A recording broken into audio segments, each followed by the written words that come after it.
Yayoi Kusama is one of our artists for Famous Artists Week, and the book that we're going to be using to learn about her life is Yayoi Kusama, From Here to Eternity.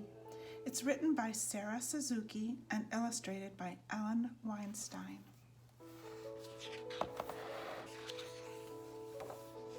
Yayoi Kusama was born in the country of Japan, on the island of Honshu, in a town called Matsumoto City. An old palace made of wood and stone overlooked a moat where swans swam. The streets were lined with little shops, and snow-capped mountains rose in the distance, swallowing up the sun as it went down in the evening.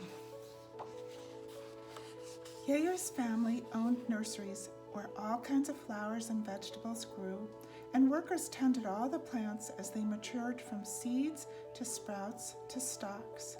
But Yayoi yearned for a different life, far from the countryside. She dreamed about what lay beyond the mountains in places far from Matsumoto City. She longed to leave home and see the world. Yayoi's mother wanted her to stay home and learn old-fashioned manners, how to dress elegantly, walk demurely, eat politely, and find a proper husband. But Yayoi wanted to be an artist. Every day she went outside with ink and brushes and paper. She drew things she saw and things she imagined. She looked closely at the pebbles that lined the riverbed and at the leaves and stalks of plants. She drew them as chains of tiny cells that looked like dots. When she was older and studying at art school, her teachers disapproved of her work, and they demanded that Yayoi paint in the traditional, precise Japanese style. She wanted to go where she could live without rules. When she was 28 years old, she packed up her silk kimonos and thousands of drawings and stuffed dollar bills into the toes of her shoes. It was her first airplane trip. There were only 4 other passengers, and the weather was stormy with rain and lightning. The plane wobbled and dipped as it flew to America. In New York, Yayoi went to the top of the Empire State Building, at the time the tallest building in the city full of tall buildings. When she looked down, she saw buses and cars and yellow taxis zooming up and down the avenues, and bankers and teachers and artists rushing to work. From up on the 86th floor, they looked like dots. She felt far from the quiet of Matsumoto City and her mother's rules. Here it seemed that anything was possible. Yayoi set about turning her drawings of dots into paintings. The dollar bills that she had brought to America quickly ran out, and she spent what little money she had left on paintings and canvases. She worked day and night. She painted when she was cold. She painted when she was hungry.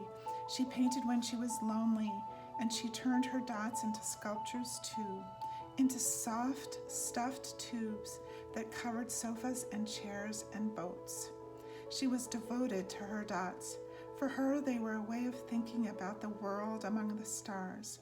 As one dot among millions of others, they were a way of thinking about infinity.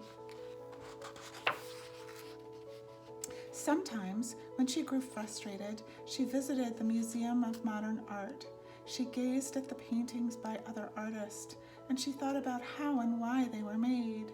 She looked at pictures of dancing girls and swirling night skies, trying to solve them as if they were puzzles. Her paintings seemed so different from those she had seen at the Museum of Modern Art. When at last she was ready to show her work in public, she invited all of the friends she had made in New York.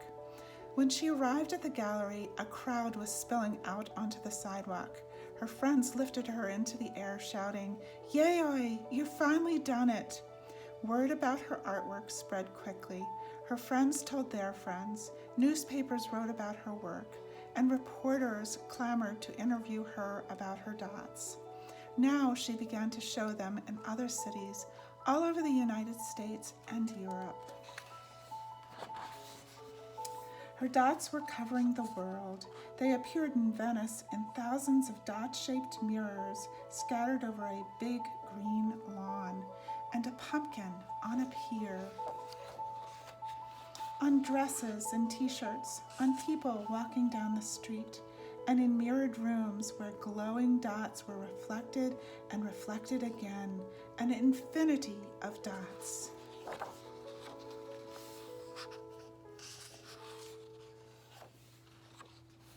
Having visited many countries all over the world, Yayoi returned to Japan. The country had changed since she had left, and many different artists challenging the old traditional style, as Yo-Yo had already been doing all along. She still lives in Japan, and she still continues to paint her dots every day. These are some of Yayoi's work.